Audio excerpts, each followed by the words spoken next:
बुलंदशहर में शीशपाल हत्याकांड मामले में डिबाई पुलिस का चौंकाने वाला खुलासा।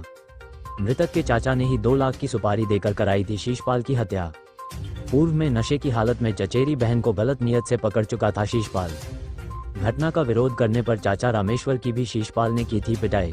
रामेश्वर ने 2 लाख में कॉन्ट्रैक्ट देकर शैलेंद्र, विवेक व पुष्पेंद्र से कराई शीशपाल की हत्या। शूटर शैलेंद्र लड़की बनकर मृतक शीशपाल से करता था व्हाट्सएप चैट। 7 नवंबर को चैट के माध्यम से मुलाकात के बहाने ईंट के भट्टे पर बुलाकर की गई हत्या। डिबाई के जलालपुर जट में हुई थी वारदात। डिबाई पुलिस व स्वाट टीम देहात ने किया घटना का खुलासा। देखिए खबर निष्पक्ष वार्ता समाचार पर।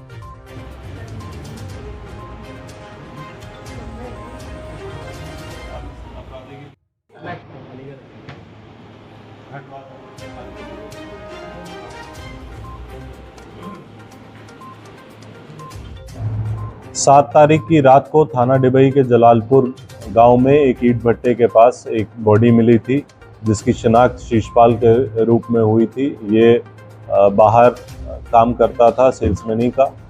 इसके शरीर पे चाकू के प्रहार दिख रहे थे और साथ ही साथ एक दुपट्टा भी मिला था, जिससे कि इसके गले दबाने की प्रयास की गई थी। इस घटना के अनावरण के लिए थाना डिबई और देहात की एसओजी को लगाया गया था, जिनके द्वारा सफल अनावरण करते हुए आज 4 व्यक्तियों की गिरफ्तारी की गई है, जिसमें मृतक का चाचा और 3 अन्य लोग जिसको कि उसने सुपारी दी थी मारने की, वो गिरफ्तार हुए हैं। पूछताछ में ये बात प्रकाश में आई कि जो मृतक है वो अपने घर वालों से काफ़ी लड़ाई झगड़ा करते रहता था, बदतमीजी करता था और एक बार इसने अपनी बहन के साथ भी अश्लीलता की थी, जिससे घर वाले परेशान थे। इससे क्षुब्ध होकर इसके चाचा ने इसको मारने की योजना बनाई और 3 लोगों को, जो कि अलीगढ़ के रहने वाले हैं, उनको पैसे दिए। लगभग 1 लाख रुपए इन 3 लोगों को दिए गए थे इसको मारने के लिए, जो कि पिछले 1 वर्ष से प्लानिंग ये कर रहे थे। और 7 तारीख को जब इनको मौका लगा तब इन्होंने इसकी हत्या कर दी। उस समय इनको 40,000 रुपये दिए गए।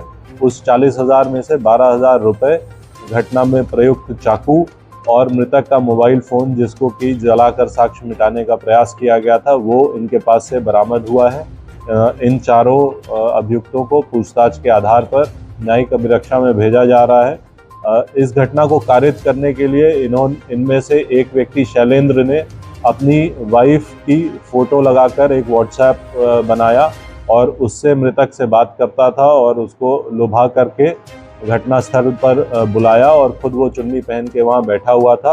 मृतक के वहाँ पहुँचते ही उसके और उसके साथियों द्वारा उस पर प्रहार किया गया, जिससे कि उसकी मृत्यु हुई।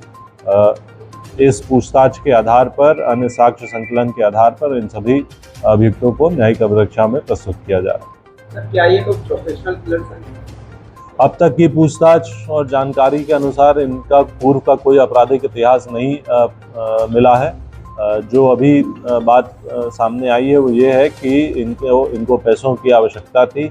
ये सब मजदूरी या फिर ऐसे दैनिक रोजगार वाला काम करते हैं, इनको पैसों की आवश्यकता थी और उसी के आधार पर इन्होंने ये घटना कारित की।